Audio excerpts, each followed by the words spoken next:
Break के बाद स्वागत है और फिर से आपको सुनवाते हैं सीएम मनोहर लाल का विवाह शगुन लाभार्थियों से सीधा संवाद। विभाग के द्वारा बढ़ाई गई है 821 करोड़ रुपए की ये राशि और ये कुल मिलाकर बनी है। राशि की दरें अलग अलग हैं, अलग अलग वर्गों के लिए, अनुसूचित समाज के लिए अलग है, बीपीएल के लिए अलग है और इसके अलावा दिव्यांग जो हमारी बेटियां होती हैं उनकी शादी होती है, खिलाड़ी बेटियां हैं उनकी शादी, तो ऐसे 31,000 रुपये से लेकर के रुपये की राशि ऐसी उनकी बेटी के समय ये दी जाती है। ये लाभ पहले केवल 2 बेटियों के लिए दिया जाता था, लेकिन अब परिवार में सब बेटियों के लिए ये लाभ दिया जाता है। इसके अलावा जो परिवार ऐसी श्रेणी में नहीं आते हैं उन परिवारों में भी हमने एक नई परंपरा शुरू की है कि बधाई देने के लिए विवाह का पंजीकरण होने के 30 दिन के अंदर अंदर हम 1100 रुपये और एक मिठाई का डिब्बा ये ऐसे सब परिवारों में पहुंचाते हैं और उस खुशी में हम भी अपने आप को शामिल करते हैं। मैं ये भी बताना चाहूँगा कि पहले विवाह शगुन की राशि ये लेने के लिए लोगों को जो दफ्तर होते थे हमारे समाज कल्याण विभाग के, उसके बहुत से चक्कर काटने पड़ते थे और महीनों महीने ये जो राशि है मिलती नहीं थी। लेकिन हमने इसको प्रोएक्टिव किया है और प्रोएक्टिव करने के बाद शादी के समय जैसे ही शादी ई दिशा गवर्नमेंट का जो पोर्टल है उस पोर्टल पर आवेदन ऑनलाइन जैसे करते हैं तो उसकी जो शगुन की राशि है आवेदक के खाते में ये तुरंत पहुंचती है, जिससे माता पिता को शादी में जो खर्च हुआ है उस खर्च में उसको मीट आउट करने के अंदर उसका सहयोग होता है। बेटियां हमारे परिवार की शान हैं। ये भी हमको ध्यान में है कि एक समय था कि जब हरियाणा को बेटियां मारने वाला प्रदेश भी जाना जाता था।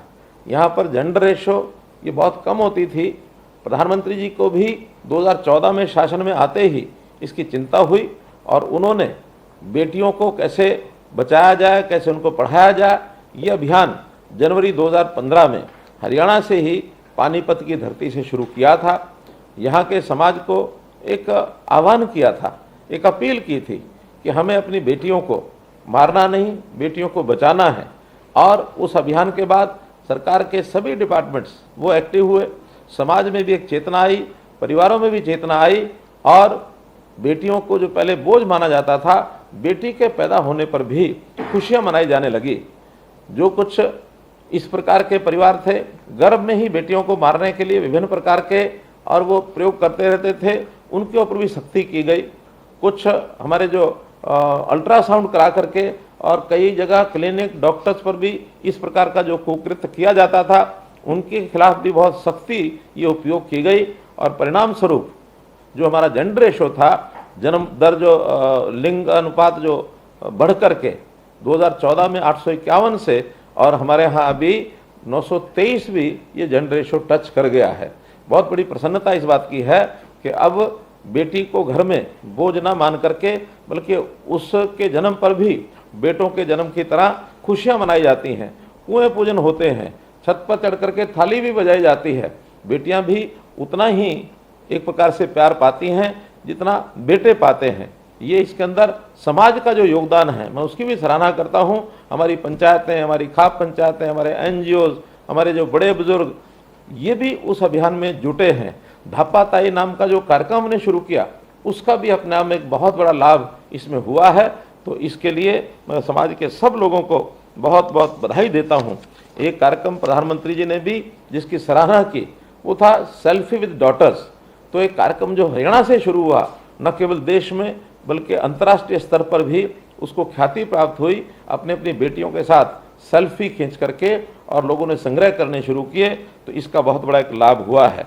इसी प्रकार हमने एक जो पहले से योजना चल रही है आपकी बेटी हमारी बेटी, इस योजना के अंतर्गत बेटी का जब जन्म होता है उस समय 21,000 रुपया उसके खाते में ये हम डालते हैं। तो ऐसे जो गरीब परिवार हैं अथवा अनुसूचित जाति के परिवार हैं उनकी सभी बेटियों के लिए ये 21,000 रुपये का योगदान किया जाता है। और ऐसे जो अन्य परिवार उनके भी दूसरी और तीसरी बेटी के जन्म पर 21,000 रुपये की राशि डाली जाती है। भारतीय जीवन बीमा निगम के अंतर्गत इस स्कीम को वहाँ जब पैसे जमा होते हैं 18 वर्ष की आयु होने के बाद ये 1 लाख रुपया बेटी जब शादी योग्य हो जाती है उस समय ये पैसा वापस मिलता है। तो परिवार के लोगों को इसकी भी एक प्रकार से सुविधा होती है। प्रधानमंत्री जी ने एक नई योजना सुकन्या समृद्धि योजना ये शुरू की, जिसके अंतर्गत जीरो बैलेंस खाता बेटियों के नाम से खुलता है और वो 250 रुपया या इससे ऊपर वर्ष भर में जितनी राशि जमा कराना चाहें वो करा सकते हैं।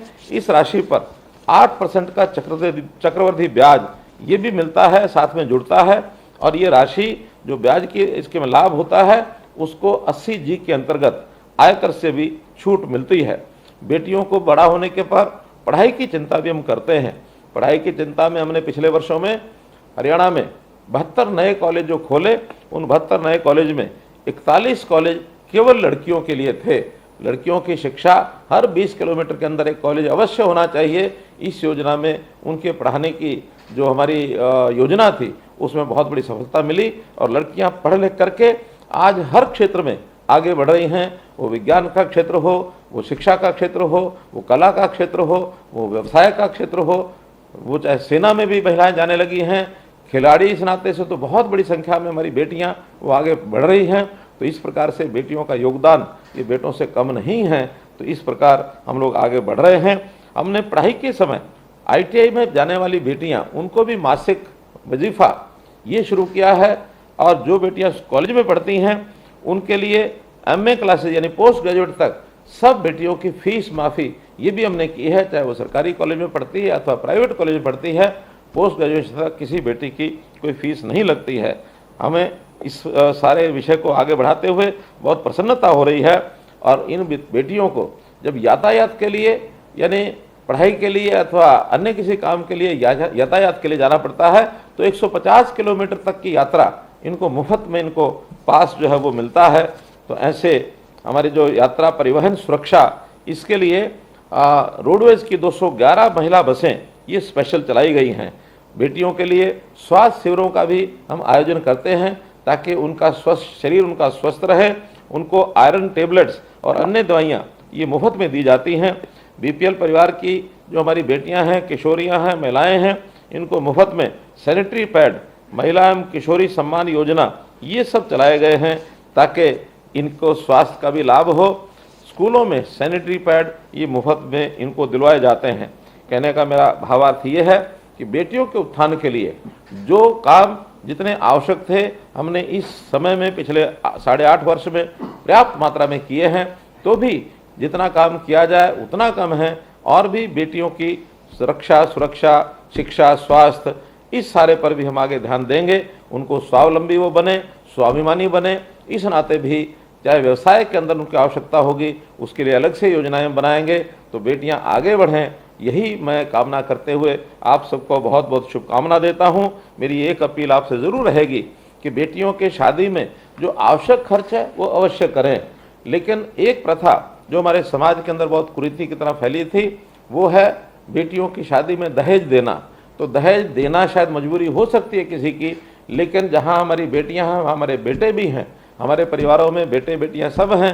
तो जब बेटे वाले परिवार इस बात का संकल्प लेंगे कि बेटी के विवाह में कहीं भी शादी में जो दहेज को नहीं लिया जाएगा, दहेज प्रथा को बंद किया जाएगा, तो इससे बेटियों का भी सम्मान बढ़ेगा। बेटी चाहे हमारे अपने परिवार की बेटी है या हमारे घर में आने वाली बहू है, उन सब का सम्मान इसकी चिंता हम करेंगे। इस अपील के साथ मैं आपको बहुत बहुत शुभकामनाएं और बहुत बहुत बधाई देता हूं। बहुत बहुत धन्यवाद।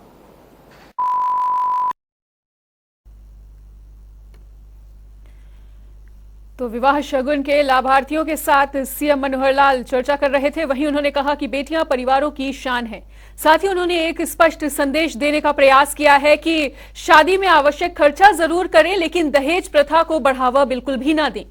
तो विवाह शगुन के लाभार्थियों से सीएम का संवाद अभी हम आपको सुनवा रहे थे और उन्होंने कहा कि बेटियों के लिए कई योजनाएं चलाई जा रही हैं जिनकी उन्होंने जानकारी दी। साथ ही उन्होंने अपील की कि हमें बेटियों को बचाना है और पोर्टल पर आवेदन के साथ शगुन की राशि से संबंधित जानकारी भी दी और बताना चाहेंगे कि बेटियों के लिए कई योजनाएं चलाई जा रही है जिसको लेकर सीएम मनोहर लाल जानकारी देते हुए नजर आए।